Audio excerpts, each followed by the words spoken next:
Je vous remercie, Monsieur le Président, de nous donner la parole et je remercie aussi l'équipe scientifique du CRJ Potier de nous avoir donné l'opportunité de participer à cette conférence. Si les rapports entre Orléans et le droit sont nombreux, ils s'observent aussi dans la jurisprudence de la chambre criminelle de la Cour de cassation. Dans cette optique, nous avons choisi un arrêt qui traite d'une problématique bien présente à Orléans.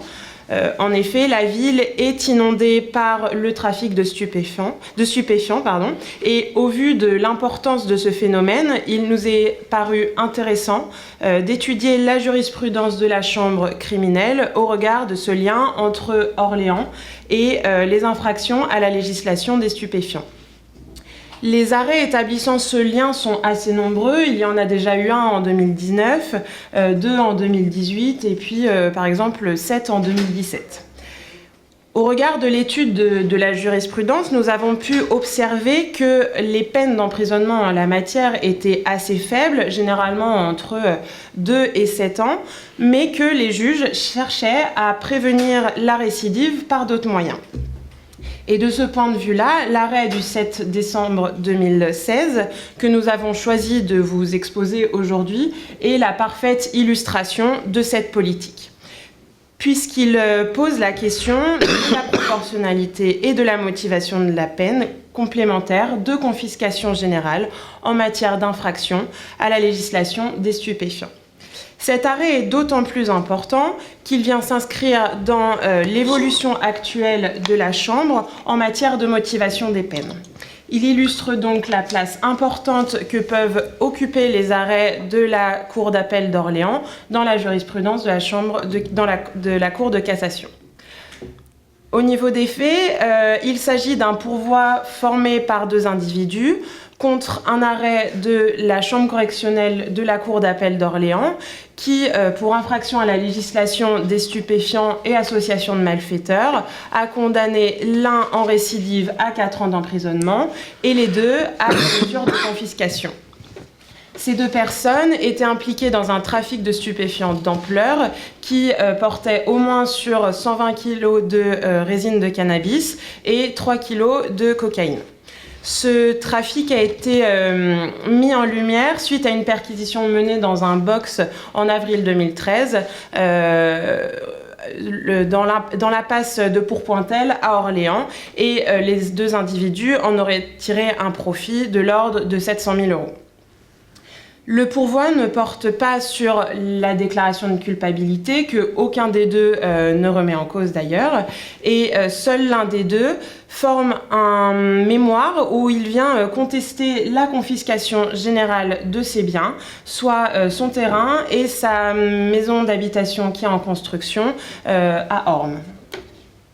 Le prévenu avance deux arguments pour contester cette confiscation générale, au visa notamment de l'article 1er du protocole numéro 1 de la Convention européenne des droits de l'homme, mais aussi de l'article 131-21 et 222-37 et 222-49 du Code pénal.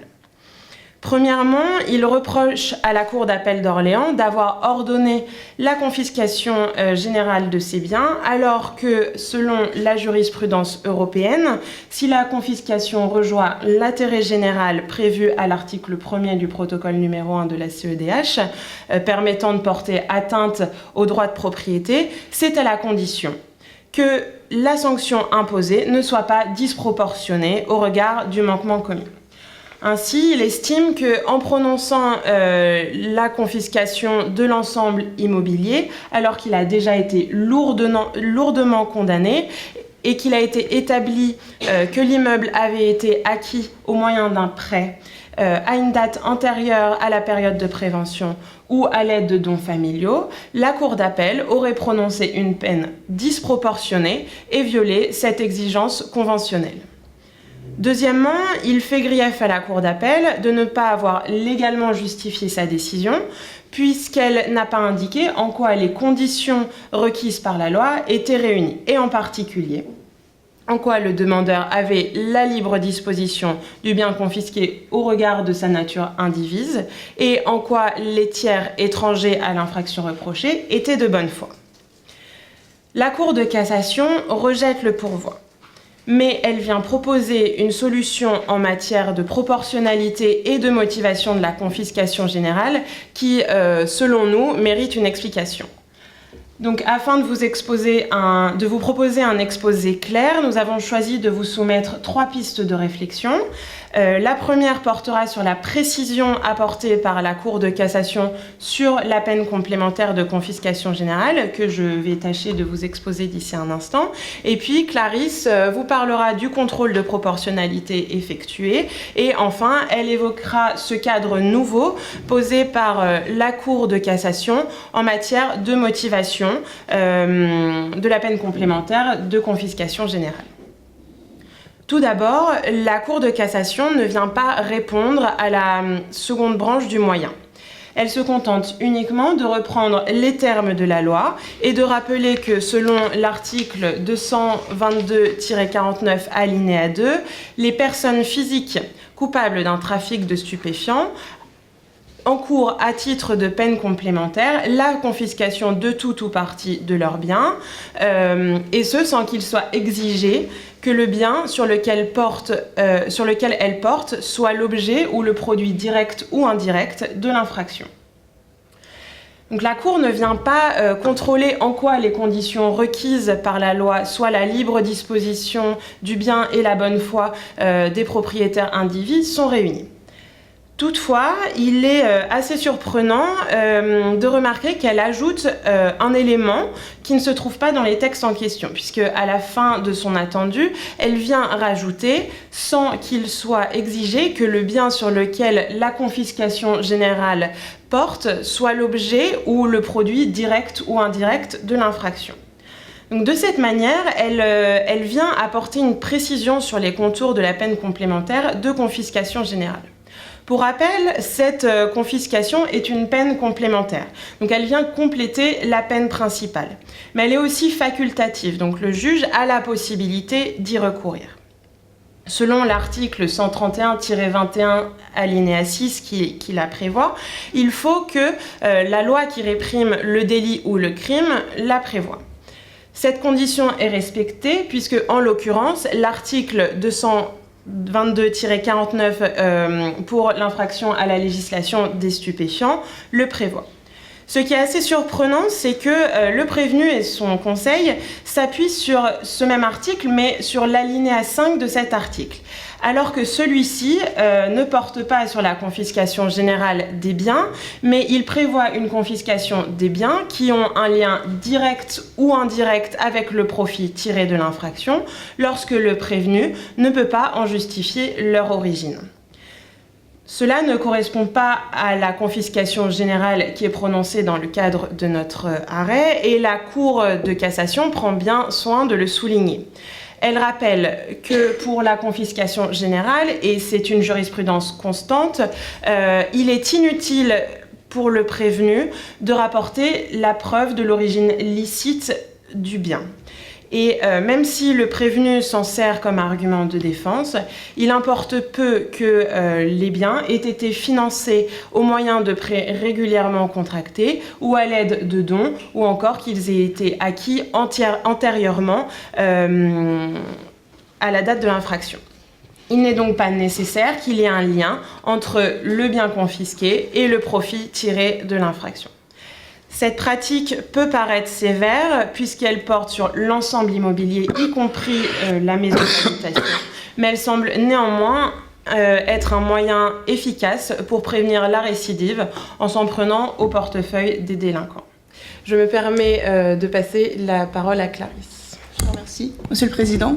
Alors j'enchaîne sans plus tarder effectivement avec la deuxième piste de réflexion proposée aujourd'hui, c'est celle de l'émergence d'un contrôle de proportionnalité en matière de peine de confiscation. Alors pour un souci de clarté, je dirais peut-être juste peine de confiscation, mais il faut bien garder à l'esprit qu'on parle de la peine de confiscation générale du patrimoine. Alors sans doute rappel inutile mais nécessaire sur la notion de contrôle de proportionnalité. Donc cela consiste à vérifier concrètement que l'application d'une règle de droit interne ne porte pas une atteinte disproportionnée à un droit fondamental reconnu par une norme ou une convention internationale. Donc, Appliquée à la peine complémentaire de confiscation, cela consiste à vérifier que notre peine ne porte pas une atteinte disproportionnée au droit de propriété. Le droit de propriété, on l'a dit, est garanti par le premier protocole additionnel à la Convention européenne de sauvegarde des droits de l'homme.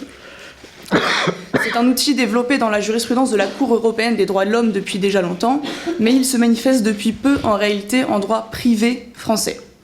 Alors, s'agissant précisément du contrôle de proportionnalité de la peine de confiscation, jusqu'à il y a peu, il était, il faut le dire, inexistant. Tout au plus, la Cour de cassation se contentait de relever que les dispositions conventionnelles n'avaient pas été méconnues ou que les juges avaient apprécié le caractère proportionné de l'atteinte, mais sans faire vraiment l'effort de nous en convaincre. C'est avec l'année 2016, finalement, que l'on va voir vraiment un changement en la matière. Depuis, nous pouvons parler de l'émergence d'un contrôle de proportionnalité de la peine de confiscation. Alors plus précisément, l'année 2016, c'est un arrêt de la Chambre criminelle du 30 mars 2016 où la Chambre criminelle exige que les juges du fond, lorsqu'ils prononcent une peine de confiscation, examinent la proportionnalité de l'atteinte qui est causée au droit de propriété.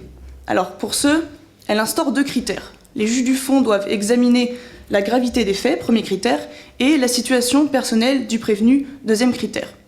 Alors, cela ressemble à une exigence prétorienne, mais en réalité, ces critères ne sont certainement pas créés ex nihilo, nous les connaissons, ces critères. Ces critères, ce sont ceux de l'individualisation de la peine, et nous les retrouvons en réalité à l'article 132-1 du Code pénal. Donc la Cour de cassation, en réalité, s'appuie sur les critères de l'individualisation pour les appliquer à la proportionnalité.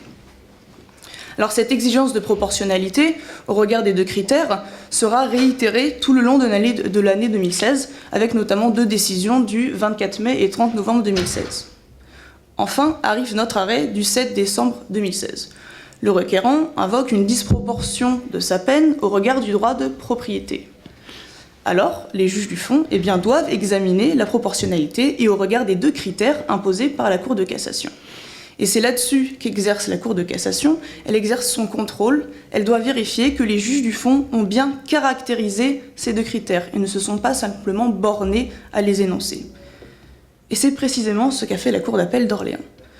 D'une part, s'agissant de la gravité concrète des faits, la Cour d'appel d'Orléans, dans son arrêt, relève effectivement un trafic stupéfiant d'ampleur, la propagation de produits illicites et dangereux pour la localité orléanaise, des faits graves.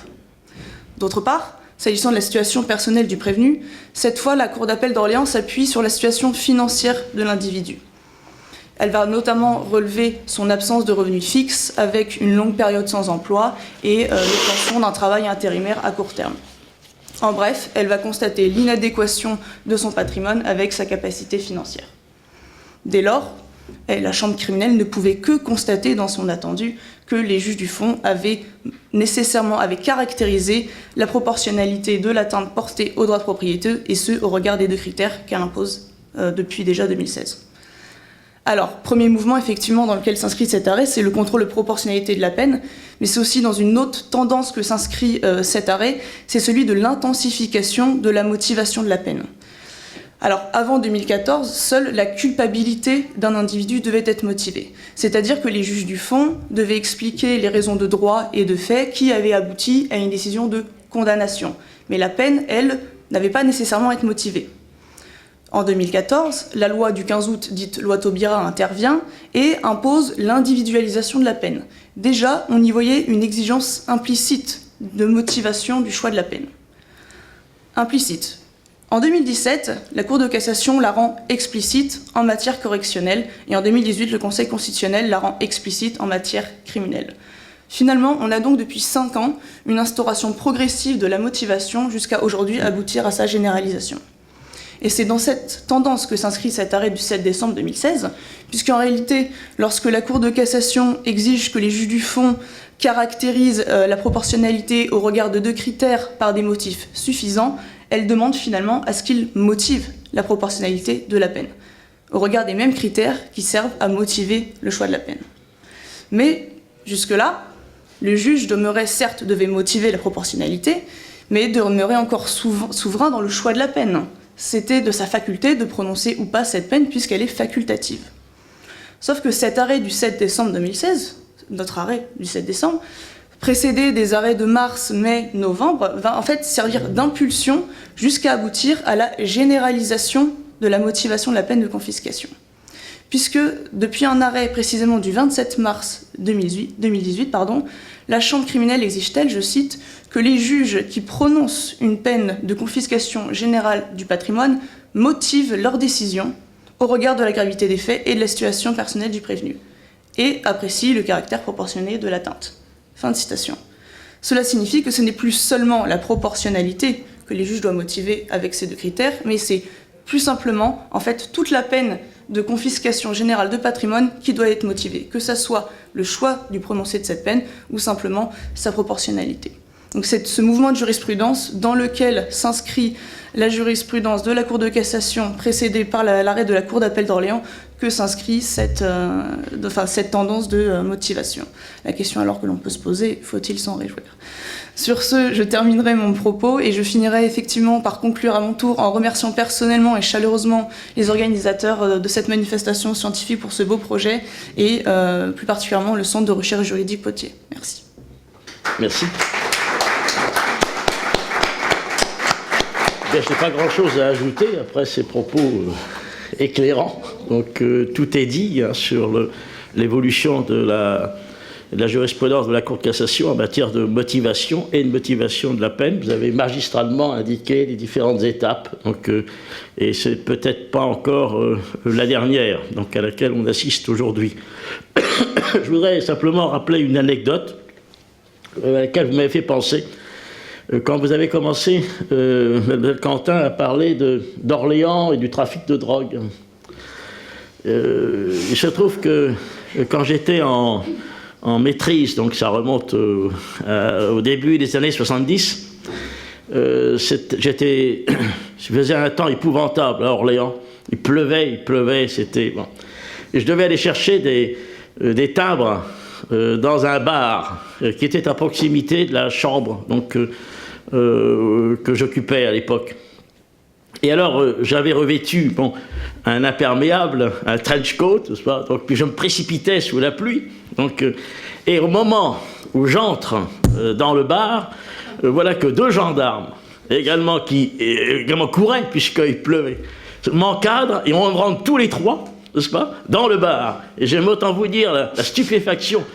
Ils ont cru que c'était une descente de police, que j'étais, moi, l'inspecteur, je ne sais qui, Colombo, j'en sais rien. Donc, et finalement, ça n'a duré qu'un instant, parce que moi, je suis allé pour acheter des timbres, et les deux gendarmes ont été boire une bière, n'est-ce pas ? Donc, ce qui n'avait pas du tout. Bon, et c'est plusieurs années après, lorsque j'en avais reparlé à un juge d'instruction qui m'a dit, mais justement, dans le bar que vous m'indiquez, il y avait du trafic de stupéfiants et du proxénétisme aussi, il n'y avait pas que ça. Et ça, je l'ignorais, parce que, remarquez, la couverture était... ça n'apparaissait pas, sinon, c'était pas très sérieux.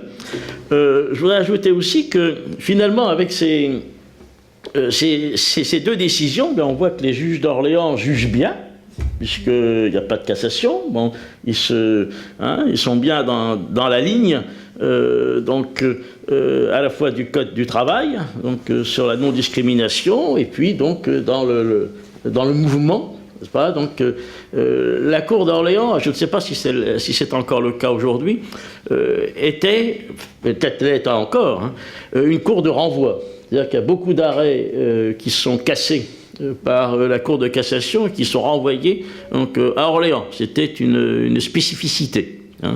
Mais donc là, c'est pas le cas, bien sûr, il ne faisait pas que ça. Voilà. Eh bien, en tout cas, merci beaucoup pour toutes ces explications. Et puis je vais donc céder ma place à mon ami le professeur François Prier, donc, qui va lui présider une autre séance.